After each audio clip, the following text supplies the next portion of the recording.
Kevin Feige. It's been a while. Don't worry. Everything is going according to plan. The Madam Web hit piece is going great. Sony will never recover. But I do want to talk to you about something. I saw you guys hired a writer for the first MCU X-Men movie, which, like, okay. I didn't know we weren't going to talk about that first. But, sure. I'm working on my Magneto and the Brotherhood of Mutants pitch video, but I guess you guys want a core X-Men movie first? I get it. But I want to, as someone who absolutely loves the X-Men, offer you some unsolicited advice. You see, when the X-Men hit the MCU, it's gonna be a big deal. And I'm sure there's a lot of pressure to get it right. You, Kevin Feige, are no stranger to the X-Cinema. After all, you started out producing the first Fox X-Men movie. But in the wake of the incredible success that was X-Men 97, I just want to go over a few things with you. 5 lessons that I believe the MCU can learn from X-Men 97.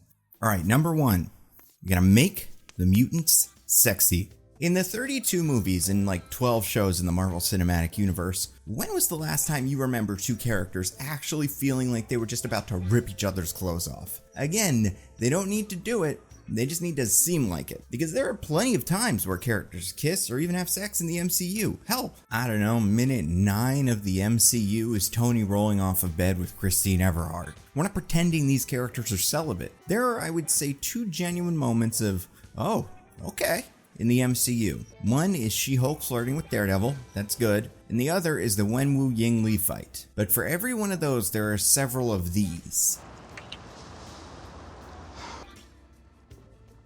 Like, we're supposed to believe that these 2 characters, spoilers, secretly had a kid right before he got blipped. While I think that's technically possible, I never even read them as a romantic relationship.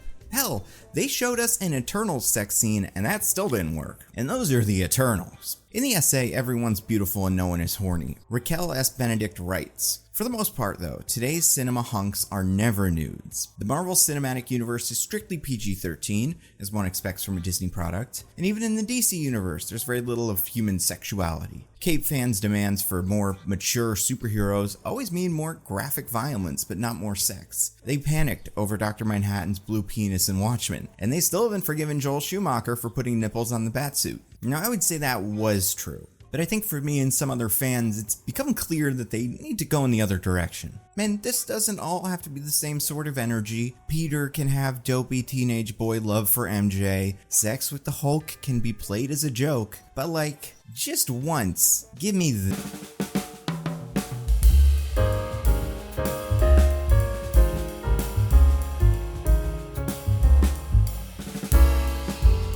that in the comics they've all hooked up. I mean, this is a universe where Beak has a wife. Let's not even get into what actual studs like Wolverine or Psylocke are up to. Hell, even the objectively worst mutant has had multiple relationships. I'm talking about Wolfsbane. Wolfsbane is the worst mutant. So please, MCU, treat these characters like adults. They date, flirt, make each other jealous, break up, get back together, date that person's clone, secretly date that person's brother, form a throuple on the moon. That's what we need to be aiming for.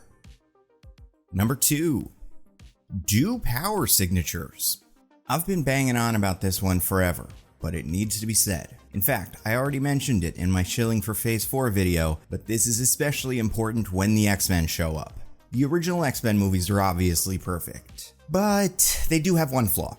Sometimes, the power signatures sorta stink. What is a power signature? I'm glad you asked. In comics, it is easy to have a scene where multiple characters on a page have similar enough powers that the reader doesn't know who's doing what. Like if Jean, Psylocke, Exodus, Quentin Quire, and Hellion were all hanging out and one of them used their telekinesis to move an apple or something, how would we know who is doing the moving? Well, when you read comic books, you'll notice that for no reason in universe, whenever a telepath moves an object, it becomes surrounded in some sort of light. It is unclear if everyone can see this or if it's just for us, but in the comics it's almost always there. And beyond that, every character gets a power signature color. Jean is pink, orange when phoenixing. Psylocke is fuchsia. Exodus is yellow. Quentin is blue. Hellion is green. This is to avoid scenes like this.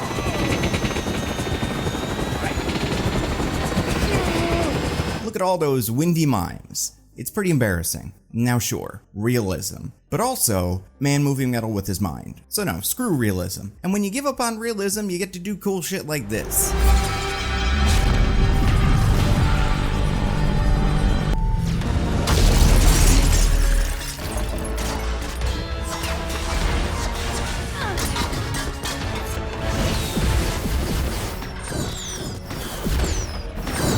Again, you can do this.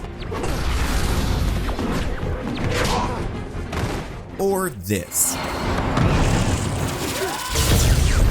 And I'm sure there's an argument for restraint, so the screen doesn't just look like a bunch of fireworks in a tumble dryer. But A, now is not the time for restraint, and B, that's where the artistry comes in. When Gambit lights up the Wild Sentinel, it doesn't just turn purple. His kinetic energy courses through the Sentinel, highlighting every edge. We should be psyched to see what it looks like when a power signature does something crazy. Madeline getting a magical girl moment, Cyclops charging up Bishop, Kurt pulling Wolverine through a teleport. And to be fair, Marvel has been good about this. While Jean was waving her hands around, Wanda was doing that but with red, and it made a big difference. Spidey had visible spider sense lines during the No Way Home fight. Doctor Strange fought with musical notes. Adam Warlock did gold blast thingies. And yet I still feel like it needs to be restated after seeing X-Men 97. This is so important. And it doesn't need to just be different colors. Effects or shapes can be handy. I always think of Karma when I think of power signatures. She's a new mutant who comes and goes, not necessarily a core team member, but one of the originals. And she has one of the best power signatures in Marvel Comics. It's these polygons radiating from her head. And not only is it very memorable, it gives artists opportunities to have fun. She's easy to find in big team fights. Power signatures matter. So when the X-Men fully make the jump to the MCU, they better bring power signatures that are on the same level as X-Men 97.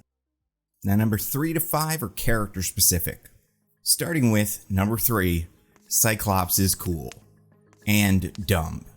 It was fun to watch the internet rediscover Scott Summers. After all, the Fox movies seem like they were designed to make him look like a chump. And I love James Marsden as much as the next guy, but his Scott just did not have the juice. Forget about any of the Wolverine jealous stuff, because in reality, I don't think that movie fully was one way or the other about him. And even if it was, it's not like Scott was a bad guy or anything. It doesn't say much about his coolness that his wife was into Hugh Jackman. However, he also just lost fight after fight after fight and then died. Let's review. In X1, he misses Sabretooth, optic blasts his seatbelt, blasts some frisbees, then he gets his visor stolen and blasts a hole in the train station, then he gets locked in a room, saves Jean, gets caught by Magneto, then he hits Sabretooth but with a lot of help, and at the very end he hits Magneto with an optic blast. Also, Logan steals his motorcycle. In X2, he blasts some guards and then gets knocked out. Wolverine steals his Mazda and makes fun of his music before leaving the car with the Drakes, I guess. Then Scott fights Jean under mind control and breaks the dam that will eventually kill her. Then in X3, he gets sad, lasers a lake, and then dies. Doesn't even get a funeral. So that's not great. And every other character in those movies had a moment. One singular, oh cool, this guy kicks ass moment. The problem is, those are mostly in X2. Storm making the tornadoes, Wolverine in the mansion, Jean lifting the jet, Nightcrawler nearly getting the president, Mystique killing all of Stryker's guys and then flipping him off, Magneto sucking the metal out of that guard, Pyro roasting the cops, even Professor X nearly killed everybody on Earth twice. Those are big, cool, memorable moments. But Scott was mind controlled for most of the movies, so we never got one from him. And I'm not even gonna bother with the prequel trilogy, but I can't remember a single cool thing Cyclops did in those besides drop an absolutely adorable F-bomb. But he's the leader of the team. Scott should do something cool, right? Can he even? Well, thankfully, Scott Summers' rehabilitation seemed to be the directive of the first episode of X-Men 97. Zipping around, fighting goons, landing with the optic blast, cutting a Sentinel in half mid-air, and saying, "To me, my X-Men." That's as good as it gets. And the MCU X-Men movies need at least one scene very early on where Scott wrecks shop.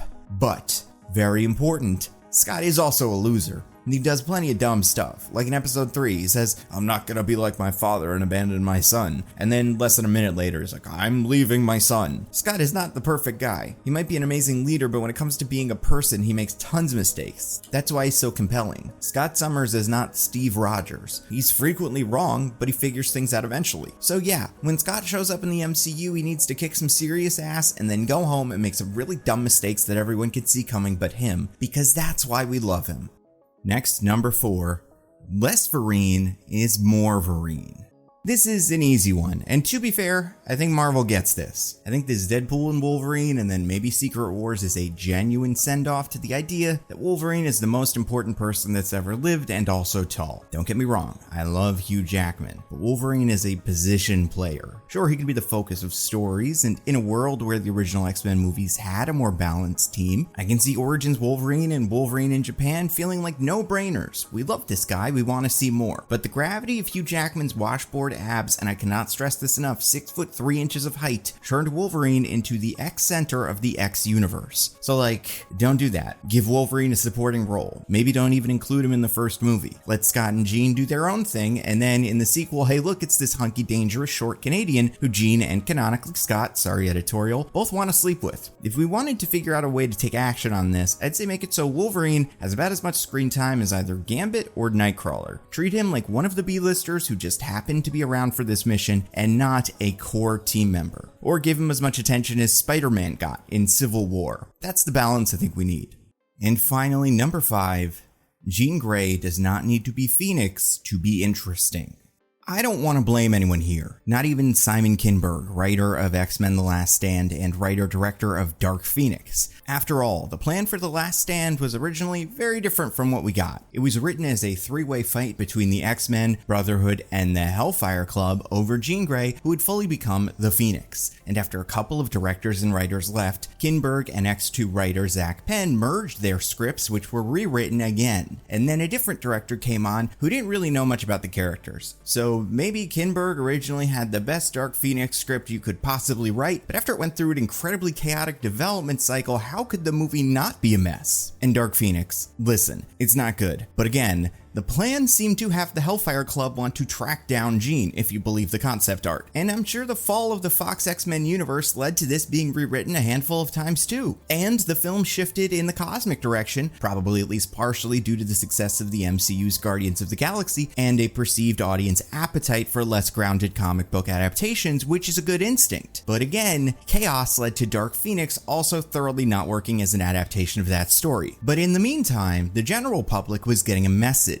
The Dark Phoenix is important. In fact, it is the X-Men story. And while that definitely may have been the prevailing wisdom before the movies, the marketing helped nail that down. It's probably the single X-Men story most non-comic fans can name, with maybe Days of Future Past coming in second and Old Man Logan in third. So I imagine there will be an understandable gravity when the X-Men are rebooted in the MCU. Obviously, Jean Grey needs to play a big part in any X team. She's one of the first 5 after all, and one of the 2 main women. The other one is Storm. Sorry, Rogue fans, and Kitty, Emma, Betsy, Canon, and Jubilee fans, but I get the sense that the Rogue fans will be the most vocal. Prove me right in the comments section. But when Jean does eventually appear, I have a feeling Disney will want to start teasing the Dark Phoenix saga. Maybe like little things, a headache, a bird, dreams of fire. The same way that Iron Man 2 teased Wakanda on a map that only us sickos realized, even though it wouldn't be mentioned in a movie for another 5 years. The problem is, those teases mixed with fan momentum threaten to pull Jean Grey's entire character back into the Dark Phoenix black hole.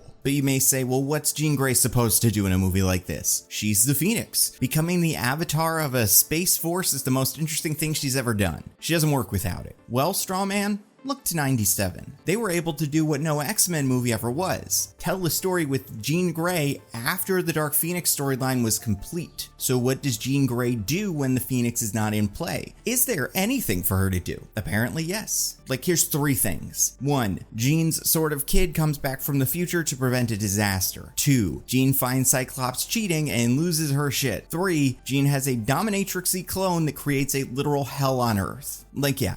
She very briefly becomes the Phoenix near the end of the season, but the fan opinion I've seen around the internet from fans who love the show is that sort of comes out of nowhere and doesn't quite work. But everything else at least kinda does. The Jean Scott Cable arc is adorable. It plays out very naturally over the 10-episode season. Jean shows up late to the party, Cable is born, thrown into the future, Madeline dies, and Jean doesn't know what to do. Should she be mad at Scott for wanting to have that relationship back? Should she treat Cable like her actual son even though she didn't give birth to him and he's an adult now? Where does she fit in? I think this makes a surprisingly complicated and fulfilling arc for Jean, one that she is absent for the first fifth of. And it leads into the other arc I love for Jean, breaking up with Scott. I've always found their relationship to be a little too simple. On this team, where every woman Wolverine ever loved is being murdered out of spite, and Kitty is dating every Peter she can find, you've got Scott, who has almost exclusively dated people with the genetic makeup of his high school sweetheart. And on one hand, that's cute, but on the other hand, as these characters continue to exist, their relationships also need to evolve. Scott had been around for 40 years before she showed up, and the most interesting thing that ever happened to his love life was that Psylocke, for seemingly no reason other than it'd be fun, was throwing herself at him. But that's why I love Scott Mafrostimers. That's what we're calling him, right? Scott and Emma. Because it took that, in my mind, sort of childish relationship and said, you know what? It is kind of childish. Scott does sort of feel like the mutant homecoming king who can't move on and can't make a mistake. And hey, look, here's this incredibly stuck-up mutant socialite who despises everyone but survived their 9/11, so she kind of lives here now. And her and Scott have something, and he's confused. And Jean gets to be pissed. She gets to be an absolute world-class hater and go way too far by using Phoenix powers to force Emma to look at her dead students. And it's so human, so flawed, so unlike the Scott and Jean we knew, and so interesting. So interesting that it stuck for a while. Scott and Emma were together for like a decade, and Jean got to do her own thing. That's compelling. But third, the best thing, I think the X-Men have some world-class comic book villains in their roster. Magneto, Mojo, Mr. Sinister, and those three, among others, are campy as hell, or they can be, and that's fun. And while there are X-Foes who are also women, they don't get to both do that much and enjoy it. Like, sure, Mystique is a messy mutant who lives for drama, but she's not a world-ending threat, usually. And there's Emma, who's a good guy now and has been for decades, and Selene, who is fun but doesn't show up nearly enough or have much of a meaningful connection to our heroes. That's why Dark Phoenix seems to feel so necessary. Not that they ever get to this part in the movies, but in the comics, Jean is a super aggressive, turned up to 11 version of herself who gets to toss the X-Men around and roast them. But if we're not doing Dark Phoenix, who could fill that void? Enter the Goblin Queen. If there was one thing I came away with from episode 3, Fire Made Flesh, it was that this could have been a season of television. The reveal, the descent into madness, embracing the Goblin Queen persona, and the Inferno. In the comics, Inferno was an event that spanned multiple books, including heroes from all over the Marvel Universe. Inferno could be big, and Inferno comes with some advantages. Sure, space is fun, but you know what else is fun? Hell, or a version of New York that looks like hell. So Staten Island. You get to work with a ton of bizarre costumes, involve some side characters who don't get nearly enough play, like Havoc. It's everything fun about the X-Men in a monster movie, which is useful if rumors that a certain very tall, very red, very evil Spider-Man marriage stealer entering the MCU are to be believed. And Jean gets to play this story too. She can also be a good guy in an Inferno arc, depending on how you want to set it up. So whether it's Cable stuff, Scott having an affair with Emma stuff, Inferno stuff, or many other stories, there are quite a few things that Marvel can do with Jean Grey that are not the Dark Phoenix, and I think before we inevitably do Dark Phoenix again,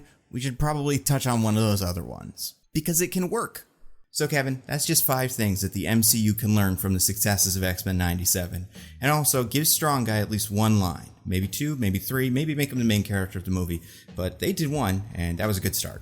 Speaking of X-Men and movies, did you know this character was supposed to be Glob Herman? Or this one was supposed to be Chamber? Me neither, but apparently those mutants made it into the Fox X-Men movies. I learned this while I was making my next video, in defense of the X-Men movies nobody likes, where I go through the less popular Fox X-Men movies to pick out parts that I think work. It's very fun, about 40 minutes long, and it'll be on YouTube eventually, but if you want to watch it right now, you can find that on this video's sponsor, Nebula. Nebula is the best. It's a subscription streaming service that I helped create along with a bunch of my other YouTube friends. I put all my videos up early. I also put all the Marvel Comics history videos on my The Nando Cut channel up there 1 week early. There's all kinds of exclusive Nebula content. Nebula's about to launch a new show called The Getaway that I think is so much fun. I don't want to spoil the surprise of it, but suffice it to say, it's a twist focused on those hidden identity game shows, and it's awesome. Friend of the channel, Matt Kroll, is in it. It'll be out very soon, and Nebula is just great. Nebula is ad-free. We've got all kinds of different sections like news, culture, which I'm a part of. A lot of other creators I'm sure you already know, like Patrick Willems, Nerd Sync, Princess Weeks, Captain Midnight, and traditionally a subscription to Nebula costs about $50 a year, but if you go to go.nebula.tv/Nando, Nando, you can get access to Nebula for less than $2.50 a month. We're cooking up all kinds of cool stuff. I can't wait for you to see it. As always, huge thanks to everybody that continues to support the channel on Patreon, everybody that watches these videos early and ad-free on Nebula, everybody that listens to my podcast, Mostly Nitpicking, and everyone that follows me all over social media. I'm Nando View Movies everywhere. That's all I got. Stay safe, and I will see you next.